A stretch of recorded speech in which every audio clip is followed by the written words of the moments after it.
But the big one that really forced us to develop some meat inspection protocols was with pork and the parasite that causes trichinosis. Welcome to MeatsPad. In collaboration with the American Meat Science Association, it's a platform dedicated to share breakthrough knowledge that is accessible to the global meat industry. On each episode, you'll have the opportunity to listen and learn from meat specialists and professionals about the whole meat industry. This podcast is brought to you by the U.S. Meat Export Federation, Ultrasource, equipment and supplies for the meat and food industry, Viscofan collagen casings, the best alternative to animal gut casings for a better taste and sustainable sausage making, EFA, slaughter and meat processing tools. Hello, meat folks. Welcome back to the MeatsPad podcast. My name is Francisco Nahari. I'm your humble host today. We have someone that I admire, someone that I've met when I was at K-State during my master's. I think it was a HACCP class that I took with Dr. Boyle. It was an invited lecture, and I think from there, I think that was in 2016. Happy to call him a friend, a pastor, co-advisor, a lot of things, mentor. Welcome, Dr. Justin Kastner. Yeah, thank you. So good to be with you, Paco. So you're teaching classes right now. You're a professor at K-State. We're talking about, like, do you look at many things? I mean, you're teaching in the vet school, public health, international trade, food safety. And we always talk about this multidisciplinary approach. That is also a class that I took with you a few years ago. But I think we have some topics to cover today, and especially we're going to talk about this book written by Upton Sinclair, The Jungle. I know we've discussing some things about food safety, but I think it's time to talk about some of the history in food safety in the U.S., but also worldwide. Welcome. Thank you so much. Yeah, and I love talking about history, whether I'm teaching a course for veterinary students looking at issues related to international trade policy, or lecturing to the undergraduate students that I meet who are pursuing the Bachelor's of Science in Public Health. I oftentimes emphasize history, historical perspectives, whether that be the history of cooperation, for instance, between veterinarians, physicians, and other health professionals involved with, amongst other things, food safety. But also, I think there's a lot that can be learned outside of the food system regarding the social, economic, and political happenings that actually end up affecting how we think about, and in the case of the jungle, regulate the food system. Tell us a little bit about the story of the book. Why was it written? And because what happened more than 100 years ago is affecting us today in a good way. We have one of the best food safety systems in the world here in the United States. So I think we can start from there to kind of go deeper. And I like this phrase that I learned from you, going from the known to the unknown. To the unknown. Yeah, well, let's begin with the known. So the known for us here in Kansas is there's a small town in southeast Kansas called Girard, Girard. Not everyone in Kansas has heard of Girard, but Girard, Kansas was the home for an early days publication by some political activists. And that journal, or that magazine, was called The Appeal to Reason. And it was really kind of the mouthpiece for political activists who had aligned themselves with the late 19th century, early 20th century socialist movement.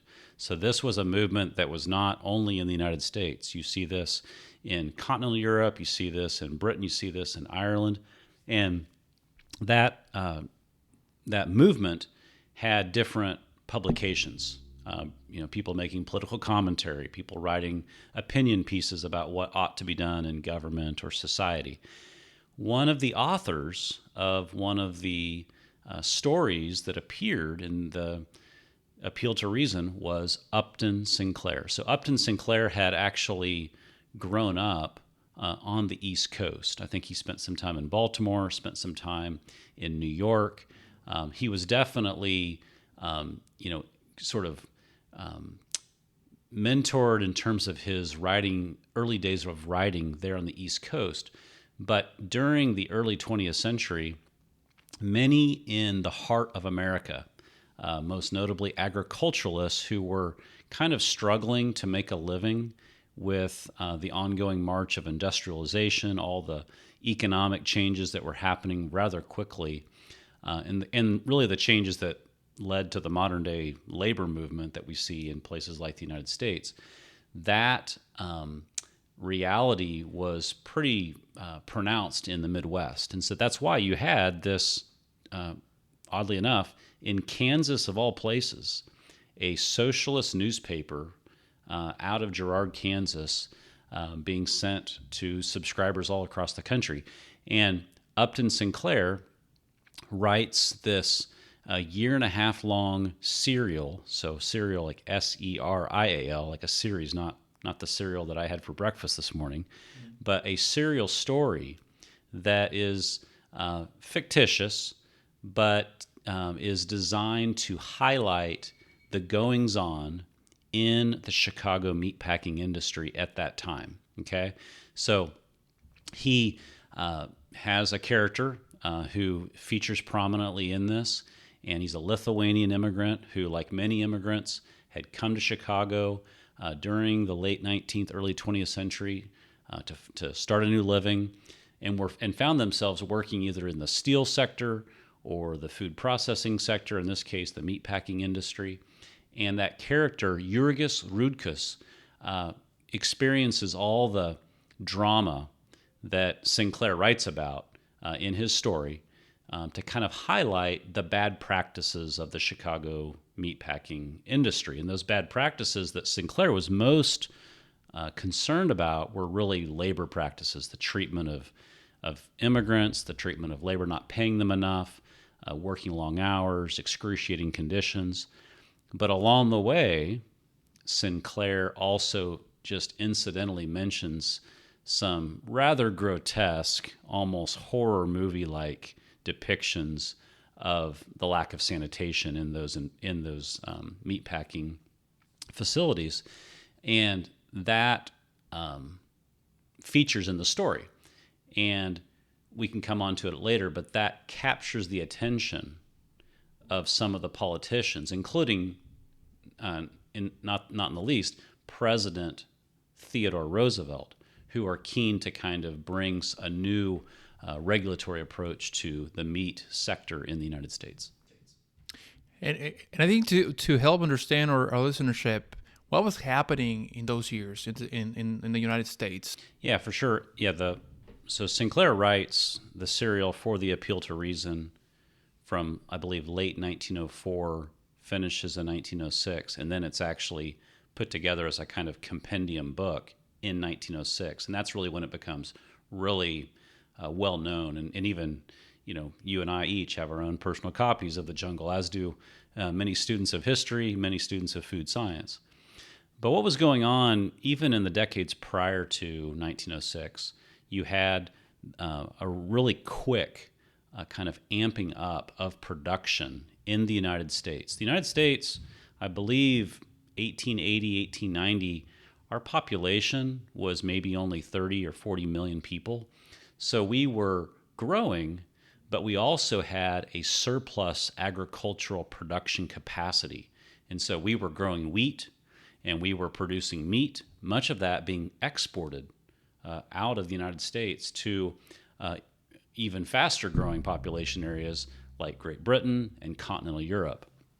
And so that kind of export focus that the United States had during the decades running up to 1906 actually, in my opinion, kind of laid the groundwork for what Sinclair kind of finishes. Because actually, the continental European countries, as early as the 1870s and 1880s, and Great Britain, with respect not so much to food safety, but other animal diseases, especially a particular lung ailment in cattle, were throwing the flag on us, on the United States, and saying, you need to clean up your practices. You have animal disease issues, you've got food safety threats, and we don't want to just be importing that without refereeing it.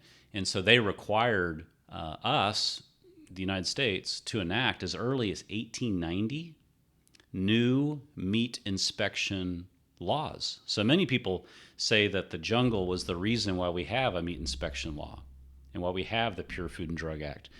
Well, it is true that after President Roosevelt and all the politicians in Washington decide to adopt new regulation, that they passed the 1906 and 1907 Pure Food and Drug Act and Federal Meat Inspection Act. But 16 years earlier, there's a Meat Inspection Act enacted by the U.S. Congress for the express purpose of satisfying some of the concerns that the Europeans who were importing our products had. And amongst those issues, Paco, were diseases like contagious bovine pleuropneumonia in cattle, which was a real problem, not to humans, but for the productive capacity of herds, both in the United States and in Britain. There were concerns about foot and mouth disease, classical swine fever, but the big one that really forced us to develop some meat inspection protocols was with pork and the parasite that causes trichinosis, the human ailment trichinosis, that food safety threat that really kind of we don't think about so much anymore, but was a major concern, had pretty high prevalence in pigs in the late 19th century. Yeah, and one of the reality is, and I think in some of your classes, I remember that transition from going to sending livestock to Europe, to Great Britain, we kind of went back and forth to now we got these diseases rising, and you need to start killing the livestock at the port, correct, right? I think we're going off the tangent, but it's good to have a good foundation of where this started. Yeah, that's true. And that shows you, as I know that you value in your podcast series here at MeatsPad, that technology has a lot to offer, doesn't it? And with respect to controlling these diseases of concern that the European Union, or not the European Union, that's a modern day geopolitical entity, the Europeans and the British were concerned about, as well as animal welfare activists were concerned about.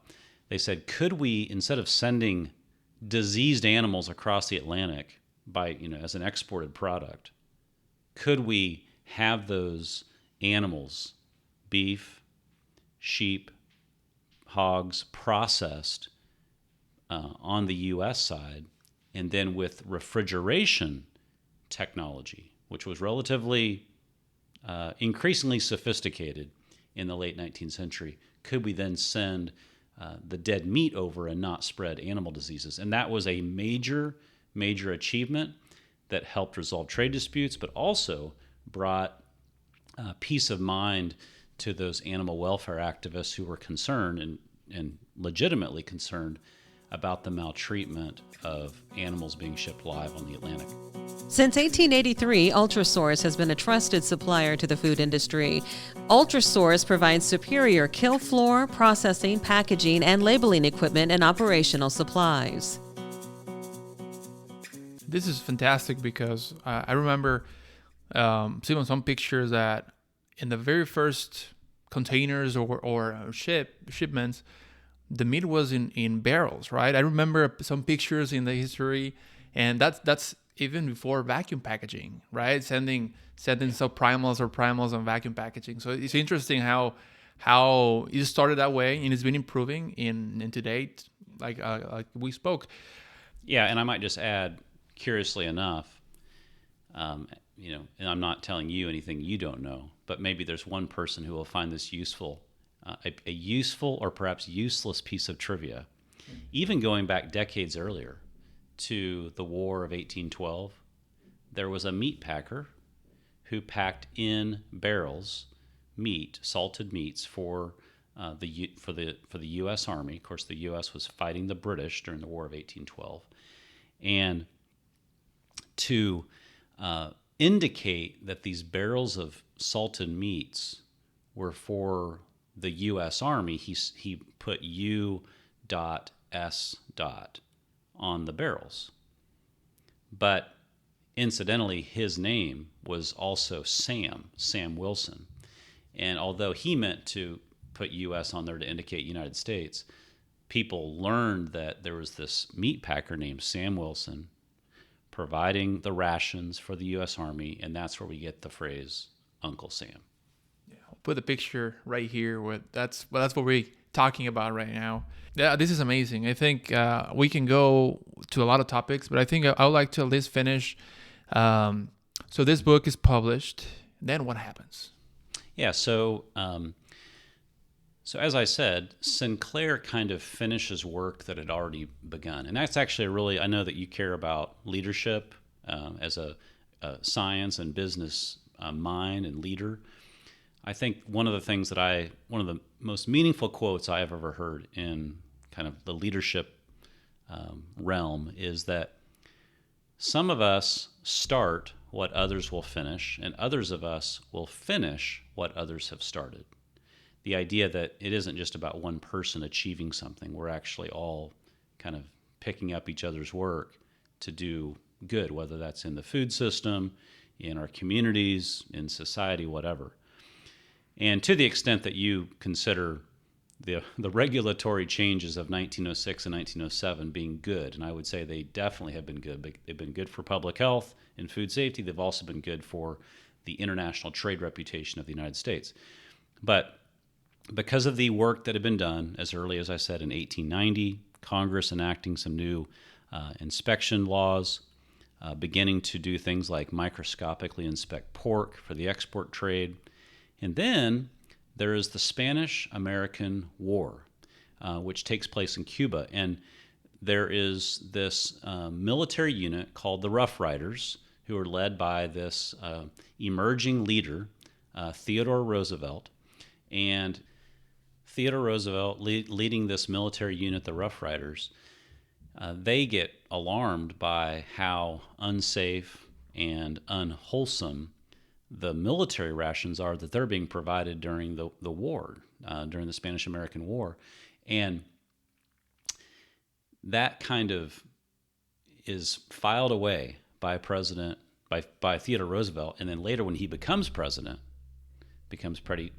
Teddy Roosevelt, he is kind of ready to take some kind of action to clean up the bad practices in the food industry.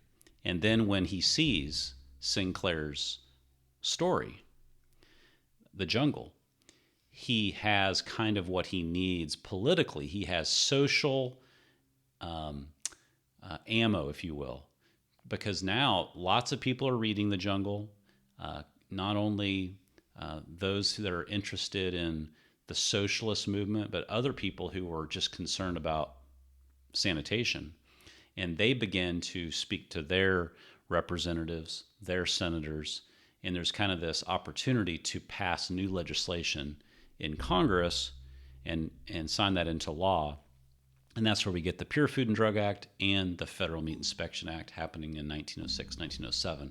And had you not had, in my opinion, the preliminary work done in the late 1800s to satisfy those export markets, had we not had the future president, Theodore Roosevelt, not experienced what he experienced during the Spanish-American War with the unwholesome rations, we maybe wouldn't have enough political ammo with this book, but it all added together and kind of pushed the legislation over the hill, if you will. And that's why we have, in the case of the Federal Meat Inspection Act, one of the longest in effect laws that really affects everyday life in America, and it dates back to 1907. Do you recall what this is again an off tangent question but related?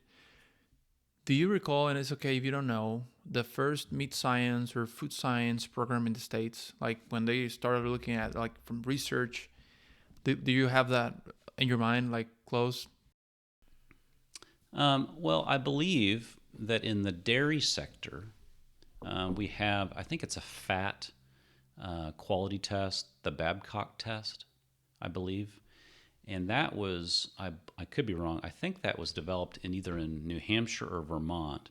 So one of the, there's a whole host of what we at Kansas State call land grant universities, but even before the land grant universities, there were some pretty sophisticated food chemistry, and even though we didn't really have the germ theory of disease for microbiology until 1876, what we would call microbiological analyses going on of the food system. But I think it was mainly in the Northeast. I could be wrong. And so what I'm trying to get, and we're getting to the end of this episode. I would love to continue, but I think I think we need to have some empathy and understand the population kind of mindset, right? And we can talk a little bit about the meatpacking industry.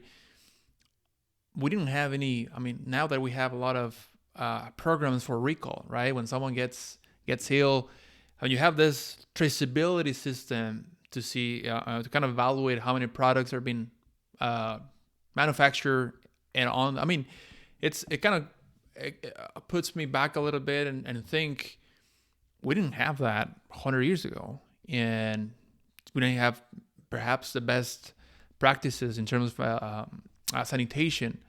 So there might have been a lot of people get sick for some kind of foodborne disease, but since we were not monitoring, if you will, I mean, no one knew. Okay, I got sick because there was some wrong practices in the meat packing, or like in the book says, picking up meat from the floor. Like some. I mean, it's interesting to kind of understand the history and the evolution of food safety that we have.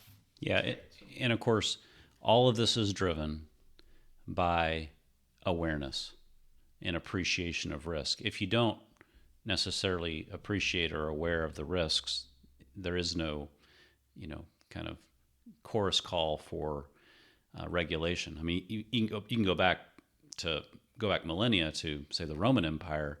I mean, you had communities where, for instance, you had the triclinium kind of dining areas of Roman homes. What in the Roman Empire would have been relatively wealthy homes, okay, having out for long periods of time meat that they had, they had left out with all the environmental exposures, temperature abuses, etc. And of course, that's not being actively regulated until much later, but that's because there was no sophisticated scientific awareness. Now, they did have an understanding of the need for preventing spoilage, which probably had an incidental secondary benefit for protecting health and food safety. But everything is driven by awareness. And when we think about what was going on in 1906, it is important to note that although, without a doubt, there were bad practices going on in Chicago, there were people who immediately after Sinclair wrote his story kind of came to the defense of the whole meat industry. Okay, and one of those people was, surprise, surprise, one of the great patriarchs of the Armour Company. Okay, I think his name was J. Ogden Armour. I could have his name wrong, but he immediately after The Jungle's written and published and sent all across the country, he authors his own kind of treatise book, really defending the fact that the meat industry was trying to do its best job to feed growing frontier America as well as urban America. And that, and we know this, and you know this better than I because you're in the business, but to feed large numbers of people, especially people who are concentrated in urban centers, requires a lot of business machinery. I mean, that's just the reality. And not to take anything away from the bad practices of the Chicago meat industry and the need for those wrongs to be righted, there were also at the same time some sincere efforts to increase the reach of the beef production system, for instance, in the United States and around the world. And that was being done to satisfy those consumer demands. Yeah. And it's amazing how this 100 years ago and now we see today. What would Upton Sinclair think if he was like right now in the U.S.? Well, he very famously said, because he wrote this book to advance a political agenda that was really about socialism, not food safety, okay? And he tried to make his story about Jurgis Rudkus reveal how the working class had been given a bad social contract, and there needed to be a different way. And one of those ways was through unionization, socialism, etc. So he actually said when he saw that President Roosevelt and all these people are really more interested in the food safety side of his story, he said this. He said, "I aimed at the public's heart, and by accident, I hit it in the stomach." Which I thought was brilliant. Yeah, that's a good way to end this podcast, this episode. Thank you a lot. We definitely we have some other topics, like we had the other book. We didn't have a chance to go over that. The Servant. That's another one by James Conner. And talk about international trade in the near future as well. Thank you a lot for being here on MeatsPad. Thank you so much. Thanks.